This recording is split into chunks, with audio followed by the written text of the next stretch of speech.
सुनिए जी, हमारी बेटे की उम्र हो रही है। अब हमें उसके लिए लड़की देखना शुरू कर देना चाहिए। अरे अभी देवेश बच्चा ही तो है, तुम अभी से क्यों उसके लिए लड़की देख रही हो? अभी से लड़की देखेंगे तभी तो हमें कोई अच्छी लड़की मिलेगी ना। वरना आजकल का ज़माना कैसा है ये तो आप भी जानते ही हैं। अच्छे घर की लड़कियां मिलना बहुत मुश्किल है। बात तो एकदम सही है तुम्हारी। आप रिश्ते देखिए और मैं बहू। इस घर में बहू तो सिर्फ मेरी पसंद की ही आएगी। विक्रम अपने बेटे के लिए लड़की देखना शुरू कर देता है। कुछ दिनों बाद वो सलोनी के घर जाते हैं। लड़की कहाँ है? जरा उसे बुलाइए तो सही। जी बस अभी आती ही होगी। स्मृति के इतना बोलते ही जींस टॉप पहने सलोनी वहां आ जाती है। सलोनी को देखते ही लड़के वालों के होश उड़ जाते हैं। ये क्या पहन कर आई है आपकी लड़की? माफ कीजिएगा लेकिन हमारे घर में ये सब कुछ नहीं चलेगा। वो आंटी जी क्या है ना, आज मुझे कॉलेज से आने में थोड़ी देर हो गई थी, इसलिए तैयार होने का टाइम ही नहीं मिला। तो तुम कॉलेज भी जाती हो? वैसे कितनी पढ़ी लिखी हो तुम? मैं अभी MBA की पढ़ाई कर रही हूँ। शादी के बाद क्या इरादा है तुम्हारा? जॉब या घर? जैसा आप कहो। देखो सलोनी, शादी ब्याह का मामला है इसलिए मैं झूठ नहीं बोलूँगी। मुझे मेरे बेटे के लिए एक ऐसी लड़की चाहिए जो खाना बनाना, बड़ों का आदर करना, पूजा पाठ करना जानती हो। ये जीन्स पहनना, कॉलेज जाना और जॉब करना, ये सब हमारे घर नहीं चलेगा। माँ ये सब आप क्या बोले जा रही हो? आखिर जीन्स पहनने में क्या बुराई है? और उसे जॉब करनी है या पढ़ाई, ये सब तो उसकी मर्जी है। इसका फैसला हम कैसे कर सकते हैं? चुप कर तू। तुझसे किसी ने सलाह नहीं मांगी है। तुम बताओ सलोनी, अगर तुम्हें हमारे घर की बहू बनना है तो ये सब छोड़ना पड़ेगा। आंटी जी, मैं जीन्स भले ही पहनती हूँ, पर इसका मतलब ये तो नहीं कि मेरे अंदर संस्कारों की कमी है। मुझे खाना बनाने, कपड़े बर्तन धोने से लेकर भगवान की पूजा अर्चना करना सब आता है। लेकिन मैं आपकी शर्त नहीं मान सकती। ना तो मैं जीन्स छोड़ूंगी और ना ही अपनी पढ़ाई। ठीक है, फिर हम भी इस शादी के लिए इनकार करते हैं। वृंदा ये तुम क्या बोल रही हो? मैं ठीक ही तो बोल रही हूँ। मुझे सुशील और संस्कारी लड़की चाहिए। ऐसे आंखों में आंखें डालकर बात करने वाली लड़की हमारे घर की बहू नहीं बन सकती। लड़की कहाँ है? जरा उसे बुलाइए तो सही। जी बस अभी आती ही होगी। स्मृति के इतना बोलते ही जींस टॉप पहने सलोनी वहां आ जाती है। सलोनी को देखते ही लड़के वालों के होश उड़ जाते हैं। ये क्या पहन कर आई है आपकी लड़की? माफ कीजिएगा लेकिन हमारे घर में ये सब कुछ नहीं चलेगा। वो आंटी जी क्या है ना, आज मुझे कॉलेज से आने में थोड़ी देर हो गई थी, इसलिए तैयार होने का टाइम ही नहीं मिला। तो तुम कॉलेज भी जाती हो? वैसे कितनी पढ़ी लिखी हो तुम? मैं अभी MBA की पढ़ाई कर रही हूँ। शादी के बाद क्या इरादा है तुम्हारा? जॉब या घर? जैसा आप कहो। देखो सलोनी, शादी ब्याह का मामला है इसलिए मैं झूठ नहीं बोलूँगी। मुझे मेरे बेटे के लिए एक ऐसी लड़की चाहिए जो खाना बनाना, बड़ों का आदर करना, पूजा पाठ करना जानती हो। ये जीन्स पहनना, कॉलेज जाना और जॉब करना, ये सब हमारे घर नहीं चलेगा। माँ ये सब आप क्या बोले जा रही हो? आखिर जीन्स पहनने में क्या बुराई है? और उसे जॉब करनी है या पढ़ाई, ये सब तो उसकी मर्जी है। इसका फैसला हम कैसे कर सकते हैं? चुप कर तू। तुझसे किसी ने सलाह नहीं मांगी है। तुम बताओ सलोनी, अगर तुम्हें हमारे घर की बहू बनना है तो ये सब छोड़ना पड़ेगा। आंटी जी, मैं जीन्स भले ही पहनती हूँ, पर इसका मतलब ये तो नहीं कि मेरे अंदर संस्कारों की कमी है। मुझे खाना बनाने, कपड़े बर्तन धोने से लेकर भगवान की पूजा अर्चना करना सब आता है। लेकिन मैं आपकी शर्त नहीं मान सकती। ना तो मैं जीन्स छोड़ूंगी और ना ही अपनी पढ़ाई। ठीक है, फिर हम भी इस शादी के लिए इनकार करते हैं। वृंदा ये तुम क्या बोल रही हो? मैं ठीक ही तो बोल रही हूँ। मुझे सुशील और संस्कारी लड़की चाहिए। ऐसे आंखों में आंखें डालकर बात करने वाली लड़की हमारे घर की बहू नहीं बन सकती। ऐसे ही 2 महीने बीत जाते हैं, लेकिन वृंदा को ऐसी एक लड़की भी नहीं मिलती जो उसकी शर्तों पर शादी के लिए तैयार हो। वो जहां भी लड़की देखने जाती उनसे ताउम्र साड़ी पहनने और घर का चूल्हा चौका करने की शर्त रख देती, जिसे सुनते ही हर लड़की इनकार कर देती। देखो वृंदा, बहुत मुश्किल से एक और रिश्ता आया है। तुम प्लीज यहाँ किसी पर कोई शर्त मत थोप देना। मैं नहीं चाहता कि तुम्हारी ऊट पटांग शर्तों के कारण हमारे बेटे की उम्र निकल जाए। अच्छा, तो अभी आपको मेरी शर्तें ऊट पटांग लग रही है। जिस दिन कोई गलत लड़की हमारे घर की बहू बन जाएगी ना, तब समझ आएगा आपको। देवी जी, अगर आपका हो गया हो तो अब चले हम लड़की देखने। हाँ तो चलो ना, कौन मना कर रहा है। वृंदा और विक्रम अपने बेटे के संग लड़की देखने जाते हैं, जहां लड़की की माँ चारुलता उनका स्वागत करती है। आप कुछ चाय नाश्ता लेंगे? नहीं नहीं, आप बस लड़की को बुला लीजिए। चारुलता अपनी बेटी वैदेही को आवाज देती है। थोड़ी ही देर में साड़ी पहने, हाथ में चाय लिए और सर पर पल्लू रखकर वैदेही आ जाती है। वैदेही को देखते ही वृंदा फूले नहीं समाती। वो बिना कुछ पूछे ही रिश्ता पक्का कर देती है और अच्छा सा मुहूर्त देखकर दोनों की शादी करा देती है। शादी के 2 दिन बाद, वैदेही बेटा, देवेश ऑफिस के लिए लेट हो रहा है, तो उसके लिए चाय बना कर लिया।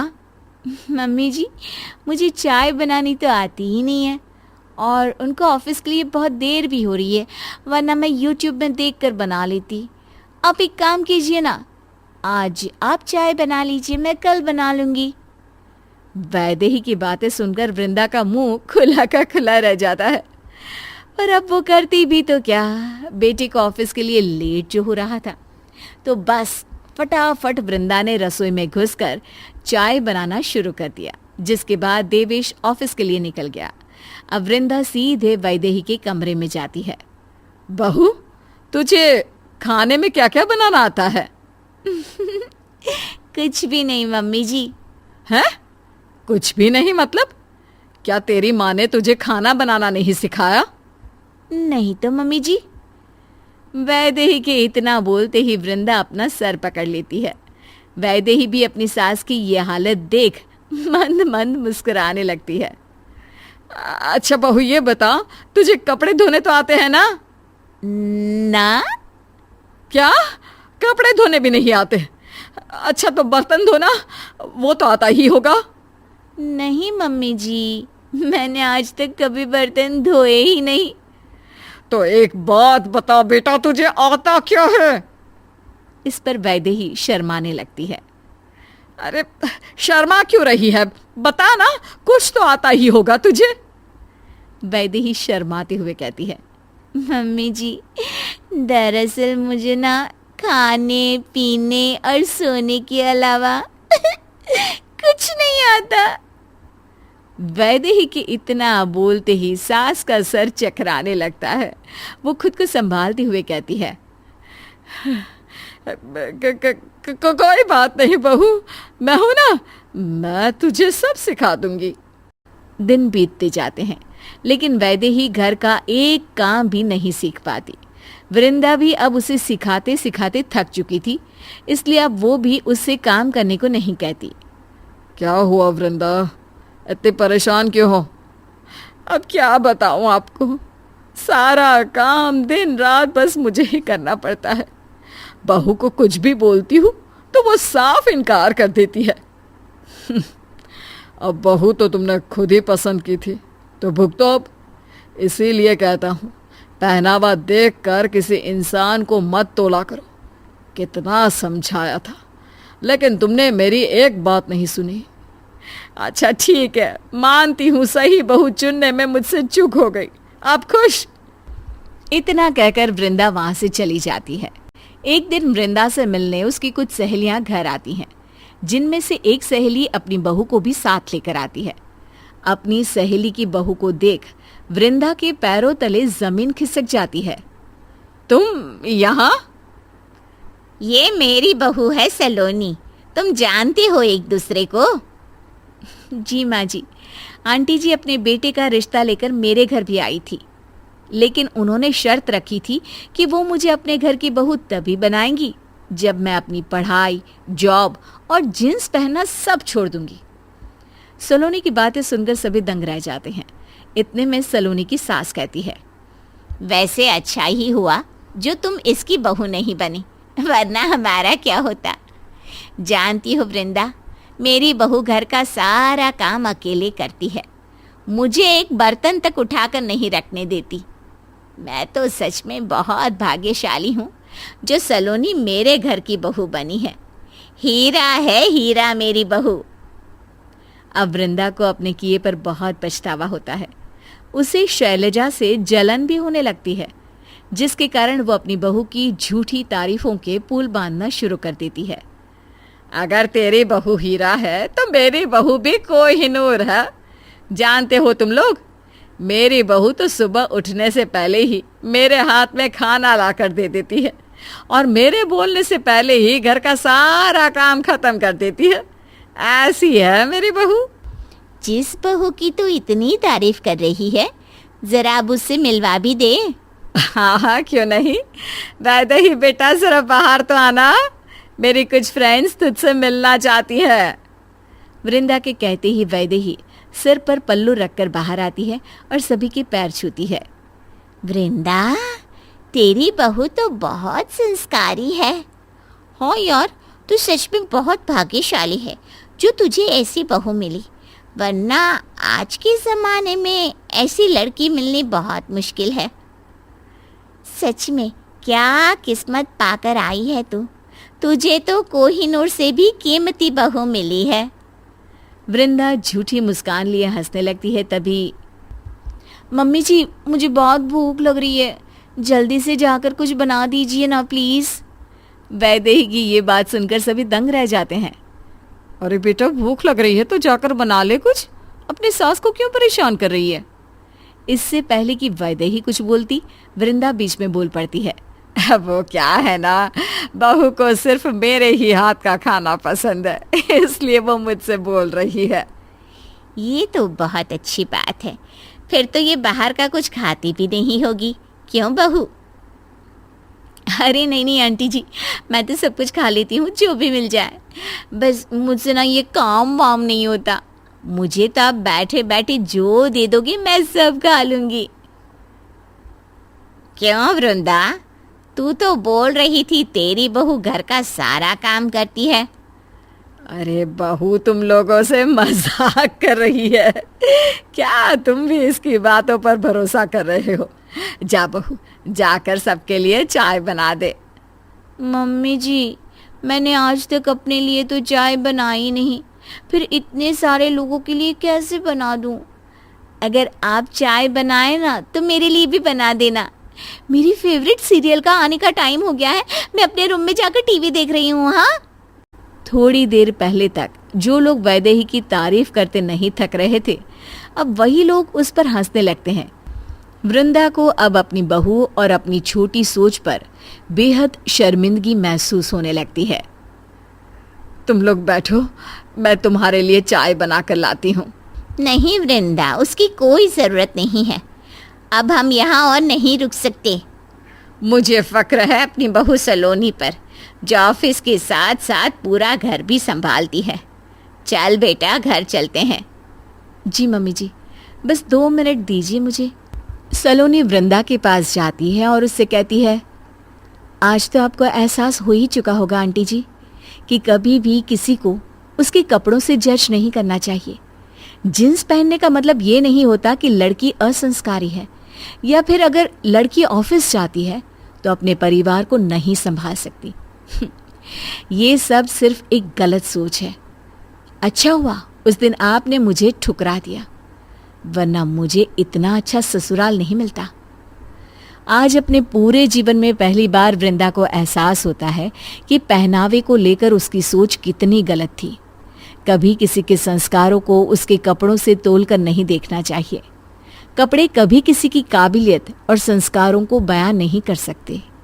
खुशी 21 साल की कॉलेज में पढ़ने वाली एक बेहद खूबसूरत लड़की है, जिसकी पढ़ाई भी अभी पूरी नहीं होती, लेकिन उसके पापा उसकी शादी फाइनल कर देते हैं। खुशी को जब इस बात का पता चलता है तो वो अपने पापा के पास जाती है। पापा, मुझे अभी शादी नहीं करनी। पर क्यों बेटा, रिश्ता बहुत अच्छा है।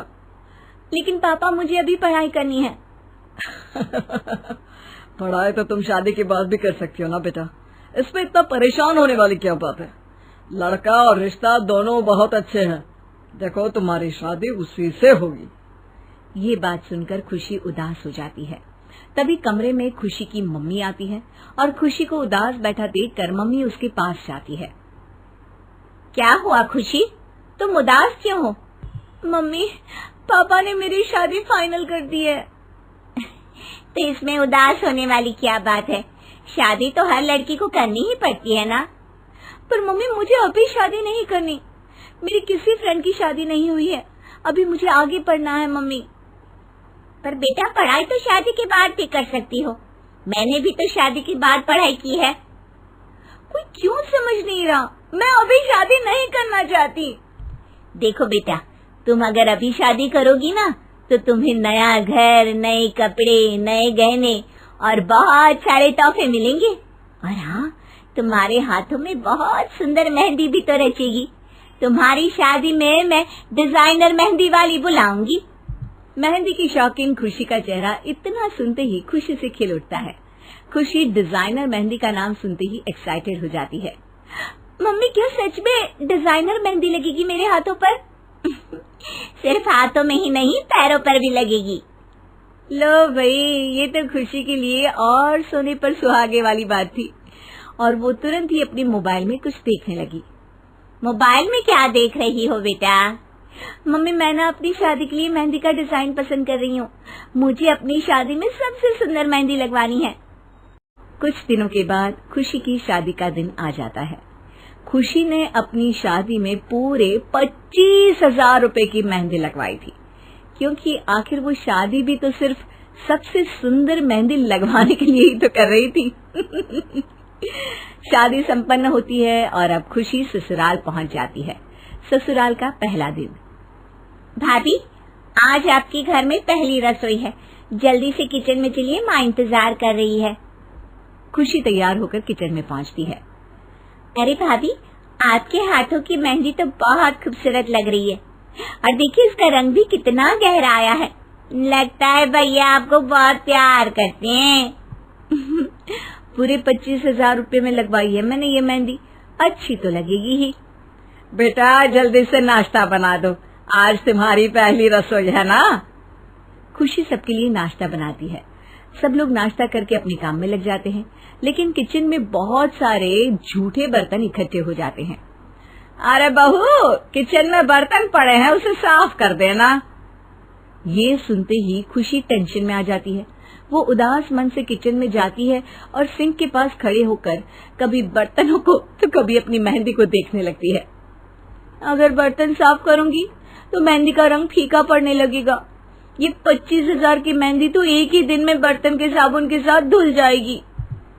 बहुत देर तक यही सब सोचने के बाद दूसरा कोई रास्ता ना होने की वजह से खुशी उदास मन से बर्तन साफ करने लगी। अब हर रोज वही घर का काम चलता, जिसके चलते 2-4 दिनों के अंदर खुशी की मेहंदी का रंग फीका पड़ गया। ये देखकर खुशी काफी परेशान हो गई। आखिर उसने तो शादी ही मेहंदी के लिए की थी, जो अब रही नहीं। अब वो क्या करे? खुशी सोच में पड़ गई। बहुत सोचने के बाद उसने अपने पति से ढेर सारी मेहंदी की कुप्पियां मंगवा ली और अगले दिन अपने दोनों हाथों पर मेहंदी लगाकर अपने कमरे में बैठ गई।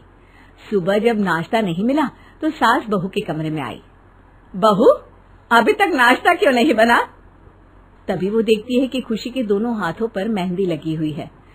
अरे, ये तुमने मेहंदी क्यों लगा रखी है? आज कोई त्योहार है क्या? नहीं मम्मी, वो बस मेरी मेहंदी उतर गई थी ना, इसलिए मैंने दोबारा मेहंदी लगा ली। अच्छा, तब नाश्ता कौन बनाएगा? घर का सारा काम फैला हुआ है, वो कौन करेगा? आप पिंकी को बोल दो ना, वो कर देगी सारा काम। सास अब बेटी पिंकी के पास जाती है। बेटा, आज घर का काम तुझे करना है। मुझे क्यों करना है? भाभी से बोलो। अरे उसने तो अपने हाथों पर मेहंदी लगा रखी है, इसलिए आज घर का काम तो तुझे ही करना पड़ेगा। खुशी को ये बात सुनकर बिल्कुल अच्छा नहीं लगता, पर मजबूरी में उसे घर का काम करना पड़ा। लेकिन धीरे धीरे अब ये सिलसिला हर तीसरे चौथे दिन का हो गया। जब खुशी अपने हाथों पर मेहंदी लगाती और पिंकी को उसके हिस्से का काम करना पड़ता, जिससे बचने के लिए एक दिन पिंकी के दिमाग में एक आइडिया आया। और अब जैसे ही खुशी अपने कमरे में मेहंदी लगाने के लिए बैठी, तभी पिंकी भी उस कमरे में आ गई। भाभी, आपको तो बहुत अच्छी मेहंदी लगानी आती है, आज ना आप मेरे हाथों पर भी मेहंदी लगा दीजिए। ये सुनकर खुशी पिंकी के हाथों पर भी मेहंदी लगा देती है और उसके बाद खुद अपने हाथों पर भी मेहंदी लगा लेती है। थोड़ी ही देर बाद गुस्से से तमतमाती सास उसके कमरे में आती है। घर का काम आज किसी ने नहीं किया? अरे बहू ने तो मेहंदी लगाई है, पिंकी तूने काम क्यों नहीं किया? इतना सुनते ही पिंकी ने अपने हाथ अपनी माँ के सामने कर दिए। देखो माँ, भाभी ने मेरे हाथों पर कितनी सुंदर मेहंदी लगाई है। अब करवाओ मुझसे काम। ये देखकर खुशी की सास एकदम भौचक के रह जाती है और उदास मन से घर का काम करने लगती है। अब जब भी खुशी मेहंदी लगाती तो पिंकी भी मेहंदी लगाकर बैठ जाती और घर का सारा काम सास को करना पड़ता। कुछ ही दिनों में अब सास भी समझ जाती है कि काम से बचने के लिए ही ये दोनों ननद भाभी मेहंदी लगाकर बैठ जाती हैं। इन दोनों ने तो हद ही कर दी, मैं अकेली इतना सब काम नहीं कर सकती। ऐसा करती हूँ, मैं भी अब इन लोगों के साथ मेहंदी लगाकर बैठ जाऊंगी। अगले दिन जब खुशी और पिंकी मेहंदी लगा रहे थे, तब खुशी की सास भी वहां आ जाती है। बहू, तुम तो बहुत सुंदर मेहंदी लगाती हो, आज जरा मेरे हाथों पर भी मेहंदी लगा दो। ये सुनकर खुशी अपनी सास के हाथों पर खुशी खुशी मेहंदी लगा देती है। अब घर की तीनों महिलाएं मेहंदी लगाकर बैठ जाती है। आज घर में न तो नाश्ता बना न खाना, जिससे घर के मर्दों को काफी परेशानी होती है। एक दिन दो दिन करते करते अब ये रोज का काम हो गया था और अब ससुर और खुशी का पति दोनों ही बहुत ज्यादा परेशान हो गए थे। बेटा, इन तीनों की मेहंदी का कुछ तो करना पड़ेगा। डोंट वरी बाबा, मेरे पास एक तरकीब है। अब अगले दिन जैसे ही खुशी मेहंदी लगाने बैठी, वैसे ही उसका पति और ससुर उसके पास आए और बोले, बेटा, हमने सुना है तुम बहुत अच्छी मेहंदी लगाती हो, तो क्यों ना आज तुम हम दोनों के हाथों पर भी मेहंदी लगा दो। ये सुनकर खुशी को काफी अजीब लगा, पर मर्द मेहंदी नहीं लगवाते हैं। पर शादी में तो मैंने मेहंदी लगवाई थी, तो आप क्यों नहीं लगवा सकता? अरे बाबा, शादी में तो मेहंदी लगानी एक रस्म होती है। पर तुम भी तो मेहंदी लगाती हो, पिंकी भी लगाती है, माँ भी लगाती है। अरे तो हम क्यों नहीं लगा सकते? हमें तो मेहंदी लगवाने का शौक है, इसलिए मेहंदी लगाते हैं। हाँ, तो हमें भी अच्छी लगती है, इसलिए लगवाने आए हैं। अगर तुम्हें नहीं लगाना तो हम बाहर से लगवा लेंगे। पर अगर आप लोग मेहंदी लगवा कर बैठेंगे तो ऑफिस कौन जाएगा और काम कौन करेगा? हम ऑफिस से छुट्टी कर लेंगे। वैसे भी जिस दिन तुम लोग मेहंदी लगाती हो, घर में कुछ खाने पीने को तो बनता नहीं। हम भूखे पेट ऑफिस जाते हैं और सारा दिन वहाँ भूखे रहते हैं। इससे तो अच्छा ही है ना कि हम घर में रहें। ये सुनकर खुशी को थोड़ा बुरा लगता है। क्या सच में आप लोग पूरे दिन भूखे रहते हैं? बाहर से कुछ खरीद कर क्यों नहीं खाते? मुझे और पापा को बाहर का खाना डाइजेस्ट नहीं होता, हम बाहर का खाना नहीं खा पाते, इसलिए हमें पूरा दिन भूखे रहना पड़ता है। ये सुनकर खुशी की आंखों में आंसू आ जाते हैं और उसे एहसास होता है कि उसका छोटा सा शौक पूरा करने के चक्कर में उसके घर के लोग भूखे रहते हैं। आज खुशी को अपनी गलती का एहसास हो रहा था। मुझे माफ कर दीजिए, मैंने अपने शौक के चक्कर में आप लोगों के बारे में कभी सोचा ही नहीं। आप लोगों को मेरी वजह से बहुत परेशानी उठानी पड़ी ना। आई एम सॉरी, मुझे माफ कर दीजिए। उस दिन के बाद से खुशी ने कभी बेवजह मेहंदी नहीं लगवाई, जिसे देखकर पिंकी और खुशी की सास ने भी मेहंदी लगाना बंद कर दिया और अब सब मिलकर घर का काम भी करने लगे और मेहंदी वाली बहू का मेहंदी वाला शौक भी खत्म हो गया। क्या हुआ, नौकरी मिली? नहीं, यहाँ से भी रिजेक्ट हो गया। अब क्या होगा? मेरे तो कुछ समझ में नहीं आ रहा, अब कहाँ मिलेगी नौकरी। फिक्र मत करो बेटा, मैंने तेरी मौसी से बात कर ली है। तेरे मौसी जी की कंपनी में तेरी नौकरी पक्की हो गई है और अब तुम दोनों मौसी के साथ ही रहना। अरे माँ, आपने मौसी से क्यों मदद मांगी? मुझे रिश्तेदारों के एहसान लेना पसंद नहीं है। अरे बेटा, रिश्तेदार होते ही इसीलिए हैं कि ज़रूरत में एक दूसरे के काम आए। तेरे मौसा जी जब बिजनेस शुरू कर रहे थे ना, तब तेरे बाबूजी ने भी उनकी बहुत मदद की थी। हाँ, नौकरी तो ठीक है, लेकिन उनके घर में रहना ठीक नहीं होगा माँ जी। हम शहर में किराए का मकान ढूंढ लेंगे। माया ने जोर देकर कहा है कि तुम दोनों उसके साथ रहो। कह रही थी कि इतना बड़ा घर होते हुए भी बच्चे किराए का मकान लेकर रहेंगे, उसे बहुत बुरा लगेगा। शादी के कुछ ही महीने बाद रोहन की नौकरी चली गई। ऐसे में माँ ने रोहन की अमीर मौसी माया से मदद मांगी। रोहन और प्रिया दोनों ही मौसी का एहसान नहीं लेना चाहते थे, लेकिन मजबूरी में वो मान गए। अरे, आ गए तुम दोनों। प्रणाम मौसी। थैंक यू मौसी, आप हमारी इतनी मदद कर रही हैं। अरे, इतनी बड़ी फैक्ट्री है, इतना बड़ा बंगला है, इतना पैसा है, तो तुम्हारी मदद तो कर ही सकते हैं ना। जी जी। देख, तू कल से ऑफिस ज्वाइन कर ले। और बहू, मैंने तुम्हारा कमरा रेडी करवा दिया है और तुम्हारे ससुराल से अच्छा कमरा है। अटैच बाथरूम भी है। थैंक यू मौसी जी। रोहन नौकरी शुरू होते ही खूब लगन और मेहनत से काम में जुट गया। प्रिया भी काम में मौसी का हाथ बटाने लगी। सब कुछ अच्छे से चलने लगा, लेकिन धीरे धीरे चीज़ें बदलने लगी। मौसी जी देखिए ना, 9 बज गए, काम वाली अभी तक नहीं आई। मैंने काम वाली का हिसाब करके उसे निकाल दिया है। हाँ, क्यों मौसी? अरे, वो आए दिन छुट्टी मारती रहती थी, और वैसे भी अब हम 2 औरतें हैं इस घर में, मिलके कर लेंगे घर का काम। लेकिन मौसी ने जैसा प्रिया से कहा वैसा हुआ नहीं। अरे प्रिया, कहाँ रह गई?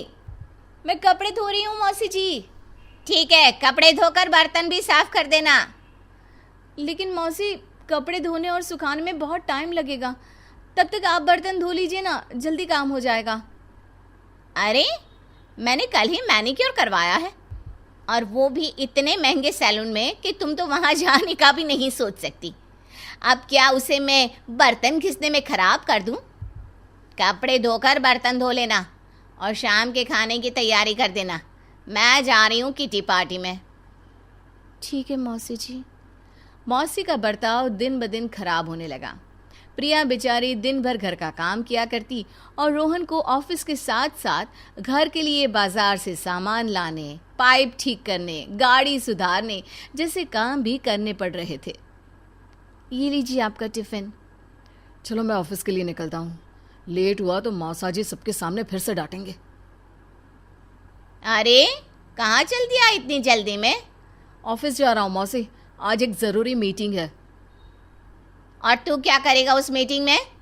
तू पहले जा और मार्केट से सब्जियां, मिठाई और दूध लेकर आ। आज घर में 15-20 मेहमान आने वाले हैं। लेकिन मौसी, मुझे मौसा जी ने जल्दी ऑफिस आने को कहा था। उन्हें मैं कह दूंगी। तू सामान लाएगा तब ये प्रिया खाना बनाएगी ना। हाँ, 15-20 लोगों का खाना अकेले?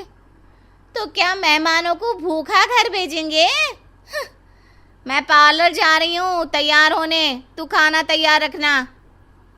रोहन और प्रिया को मौसी का बर्ताव बड़ा बुरा लगता था, लेकिन मौसी के उन पर जो एहसान थे उसके आगे दोनों कुछ बोल नहीं पा रहे थे। और उधर रोहन पर मौसा जी अलग से जुल्म ढा रहे थे। रोहन, ये टाइम है ऑफिस आने का। सॉरी मौसा जी, वो मौसी ने घर का सामान लेने मार्केट भेज दिया था। मेरे ऑफिस में ये बहाने नहीं चलेंगे। तुम्हारी नौकरी सिफारिश से लगी है, लेकिन चलेगी सिर्फ मेरा ऑर्डर मानने से, समझे? जी सॉरी मौसा जी। ये मौसा मौसा क्या लगा रखा है? ये ऑफिस है और मैं तुम्हारा बॉस। जी सॉरी बॉस। अब जाओ, मेरी कार सर्विसिंग करवा के ले आओ। मैं? नहीं तो क्या मैं? लेकिन मैं इस कंपनी का मैनेजर हूँ। तुम्हें मैनेजर मैंने बनाया है, इसलिए जो मैं कहता हूँ वो करो, वरना निकल जाओ यहाँ से। ठीक है मौसा जी, अब मेरा मतलब बॉस। इतनी बेइज्जती अब रोहन और प्रिया को बहुत चुभ रही थी। सुनिए, घर का काम तो ठीक है, लेकिन बात बात पर मौसी के ताने मुझसे सहन नहीं होते। मेरी भी यही हालत है। मैनेजर हूँ, लेकिन मौसा जी मुझसे नौकरों वाले काम करवाते हैं और बात बात पर उल्टा सीधा बोलते हैं। अरे बहू, तू यहाँ कमरे में आराम फरमा रही है, बर्तन कौन धोएगा?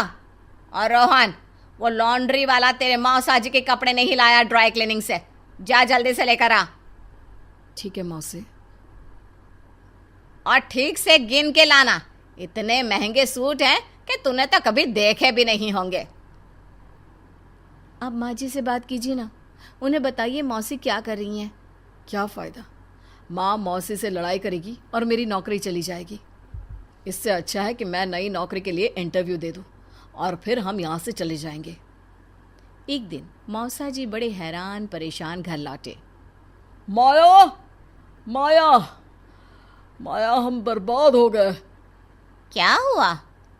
बिजनेस में भारी नुकसान हो गया, हमारे पास कुछ भी नहीं बचा। अब क्या होगा?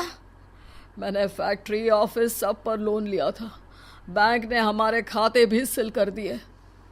तो अब घर कैसे चलेगा? घर रहेगा तो चलेगा ना, घर भी सील होने वाला है। और हम कहाँ जाएंगे? क्या हुआ, आप लोग इतने परेशान क्यों दिख रहे हैं? मौसा जी को बिजनेस में बहुत नुकसान हो गया है, घर ऑफिस सब बिक गया है। हम तो कहीं के नहीं रहे। मौसी, मौसा जी, मुझे आपसे कुछ बात करनी है। अब तुम्हें क्या बोलना है? दरअसल मुझे ऑफिस का काम जम नहीं रहा था, तो मैंने दूसरी कंपनी में इंटरव्यू दिया था। मेरी नौकरी लग गई है, वो लोग रहने के लिए घर भी दे रहे हैं। हाँ हाँ, चले जाओ।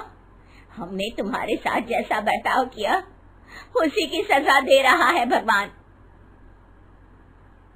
मैं कोई छोटी मोटी नौकरी ढूंढ लेता हूँ। मैं भी कोई काम कर लूंगी, किसी तरह जीना तो पड़ेगा ना। आप क्यों काम करोगे? तो रहेंगे कहाँ, खाएंगे क्या? आपने सुना नहीं, रोहन को जॉब के साथ घर भी मिला है, तो आप हमारे साथ ही रहेंगे ना। और सैलरी भी बहुत अच्छी है, तो आपको काम करने की जरूरत नहीं। आप बस आराम कीजिए, मैं और प्रिया आपका ख्याल रखेंगे। तुम दोनों किस मिट्टी के बने हो? हमने तुम्हें इतना परेशान किया और फिर भी तुम हमारे लिए इतना सोच रहे हो। रिश्तेदार तो होते ही एक दूसरे की मदद के लिए है ना। तुम बिल्कुल अपने पिता पर गए हो। मुझे माफ कर दो, मैंने तुम्हारे साथ बहुत बुरा किया। मुझे भी माफ कर दो बच्चों।